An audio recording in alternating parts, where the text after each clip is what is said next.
কানপুর টেস্টের চতুর্থ দিনের খেলা শেষে জয়ের জন্য মরিয়া ভারত। অন্যদিকে বাংলাদেশের লক্ষ্য এই টেস্ট ড্র করা। 2 দিনের বৃষ্টিতে খেলা কম হলেও চতুর্থ দিনে রোমাঞ্চের কমতি ছিল না। চতুর্থ দিনে 233 রানে অল আউট হয় বাংলাদেশ। এরপর জবাব দিতে নেমে ভারতের ওপেনাররা তুলোধুনো শুরু করে বাংলাদেশের বোলারদের। রোহিত শর্মা ও জয়সওয়াল মাত্র 3 ওভারে 50 রান তুলে টেস্ট ক্রিকেটের দ্রুততম অর্ধশতকের রেকর্ড করেন।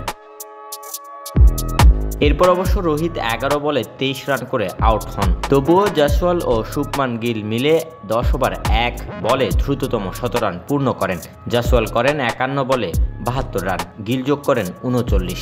দ্রুত রান তুলতে সফল হন কেএল রাহুলও। মাত্র 43 বলে 68 রান তুলে মিরাজের শিকার হন তিনি। সাকিব ও মিরাজ মিলে 8টি উইকেট ভাগাভাগি করে নেন, কিন্তু শেষ পর্যন্ত ভারত ইনিংস ঘোষণা করে 52 রানের লিড নিয়ে। শেষ বিকেলে ব্যাট করতে নেমে বাংলাদেশ শুরুতেই চাপে পড়ে। জাকির হাসান 10 এবং night watchman Hasan Mahmud 4 run করে আউট হন অশ্বিনের বলে। 26 রানে 2 উইকেট হারিয়ে দিন শেষ করে বাংলাদেশ।